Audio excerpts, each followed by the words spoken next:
Hi everyone.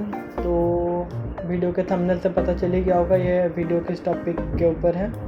So basically as a NEET 2024 aspirant मैं अपना story share करने को ट्राई कर रहा हूँ इसमें। तो स्टार्ट करते हैं कैसे मतलब प्रॉब्लम्स फेस किया था मैंने प्रिपरेशन टाइम में, फिर कैसे मोटिवेट होकर पढ़ा था, तो और ये लास्ट में इसका आउटकम क्या था, सक्सेसफुल हुआ कि नहीं, यह मैं आपको वीडियो एंड होने से पहले आपको पता चल जाएगा। तो स्टार्ट करते हैं।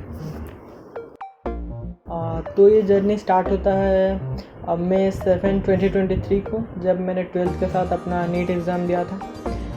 12th के लिए पढ़ रहा था और उसी के साथ में एज फ्रेशर ही था, तो नीट भी देना था, तो दोनों हैंडल नहीं हो रहा था। और ऊपर से मेरा स्टेट बोर्ड था CHSE।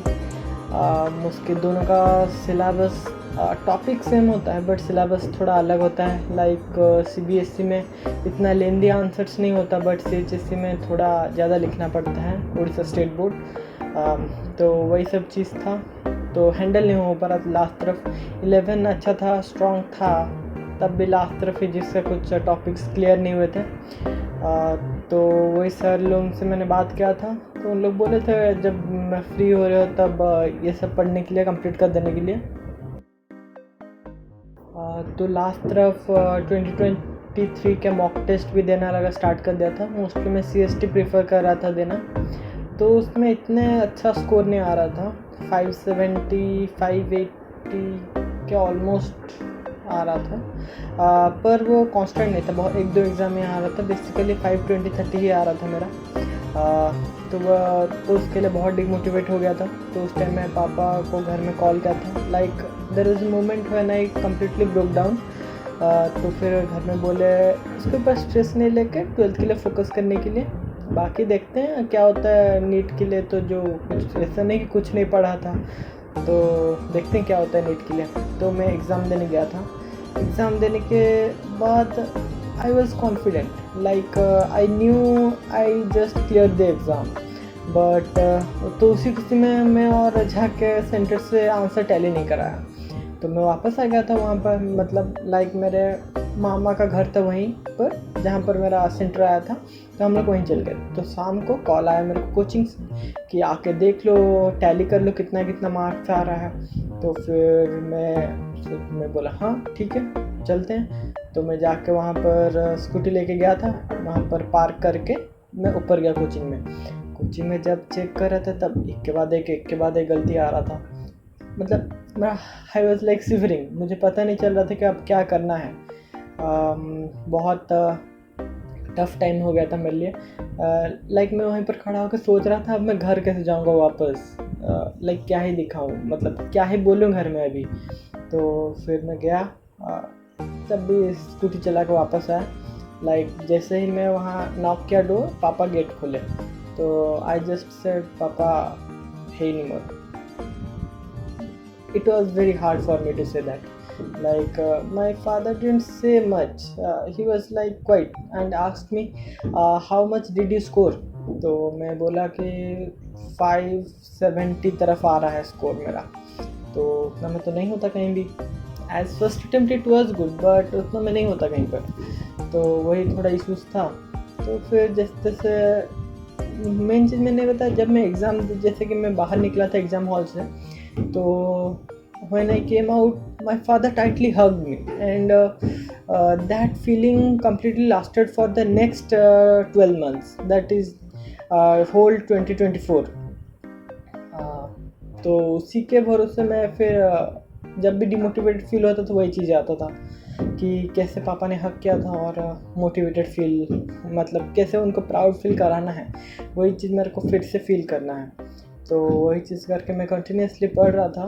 लाइक एवरीडे कोचिंग था, कोचिंग करके फिर मैं वापस आता था। तो मैं बेसिकली फिजिक्स केमिस्ट्री फिजिक्स वाला से करता था और बायो के लिए आकाश, क्योंकि वहाँ पर जल्दी ख़त्म हो रहा था सिलेबस बायो का। तो वही सब टॉपिक चल रहा था। डेली हार्डली 7 से 1-2 AM इतना हो जाता था कोचिंग के बाद। उसी के अंदर लंच वगैरह सब होता था, तो प्रिपरेशन अच्छा था। तो वैसे ही चल के लास्ट में मेरा नीट का डेट आ गया, मई 5, 2024। तो उस दिन मैं गया था एग्ज़ाम देने। तो एग्ज़ाम में फ़र्स्ट आई थॉट कि पेपर बहुत हार्ड आ रहा है, मेरे को लग रहा है। फिर मैं बायो से स्टार्ट किया, बायो से स्टार्ट करके फिर केमिस्ट्री, फिर लास्ट में फिजिक्स। बायो के लिए मैं बहुत नर्वस था क्योंकि मेरे को कुछ डायग्रामेटिक क्वेश्चन इस बार आए थे और डायरेक्टली कुछ क्वेश्चंस नहीं थे, इनडायरेक्टली थे थोड़ा। तो मेरे को लगा बायो बहुत ख़राब हो रहा है। तो फिर फिजिक्स सेमेस्टर के लिए आई वॉज कॉन्फिडेंट। तो उसी के भरोसे फिर मैं एग्ज़ाम दिया। पर एग्ज़ाम देने के बाद जब आकर चेक किया, लेकिन इस बार मैं बोल दिया था सिर्फ सेंटर से निकलूँगा तो कोचिंग सेंटर जाकर मैं अपना आंसर टैली करा लूँगा। तो मैं सीधा गया। तो फर्स्ट जब मैं चेक किया मेरा आ रहा था 652 आई गेस, हाँ 652। बट उसके बाद में जाके सीधा पापा वहाँ बैठे थे बाहर। मैं बोला पापा 652 आ रहा है। तो my father again stood up and he didn't say much. He was like quiet. Then I said I need to check it 2 to 3 times more so that I can get a perfect overview of the marks. So फिर मैं और 2-3 बार check किया तो 643 बन रहे थे। तो I was happy, still happy, because with this marks I could easily get the second best college of my state. तो फिर जून 4 आया। उसी दिन मैं बैडमिंटन कोर्ट में था। I was playing badminton. मुझे आइडिया ही नहीं था कि रिज़ल्ट आ चुका है। तो मुझे 2-3 कॉल आया, लाइक आई इग्नोर्ड कॉल। मैं खेल रहा था। तो फिर मैं जब देखा, मैं व्हाट्सएप चेक किया, व्हाट्सएप में लिखा था कि how much rank did you get. तो मैं सरप्राइज था, पर फिर मैं सोचा एक बार वेबसाइट चेक कर लेते हैं। तो मैं वेबसाइट चेक किया। To my surprise the results were out. तो चेक किया तो वहाँ पर 40,000 रैंक आ रहे थे। 40,000 रैंक बहुत ज़्यादा होता है नीट जैसे कॉम्पिटिटिव एग्ज़ाम के लिए। तो मैं क्या करना था उसके बाद मेरे को समझ नहीं आ रहा था। तो मैं पापा को उसी समय कॉल किया। पापा बोले 40,000 रैंक तो बहुत है, इसमें कुछ होना मुश्किल है। मार्क्स 638 थे बट 40,000 रैंक बहुत हाई था। तो थोड़ा सबका मूड ऑफ हो गया। उस दिन टेंशन भी था, कुछ पता नहीं चल रहा था क्या करना है। फिर उसके बाद धीरे धीरे हो पाया कि may be state counselling can help, क्योंकि बाकी स्टेट से कुछ आ रहे थे कि paper leak and all, but Orissa से इतना कुछ नहीं आ रहा था। तो उसी के भरोसे थोड़ा होप था।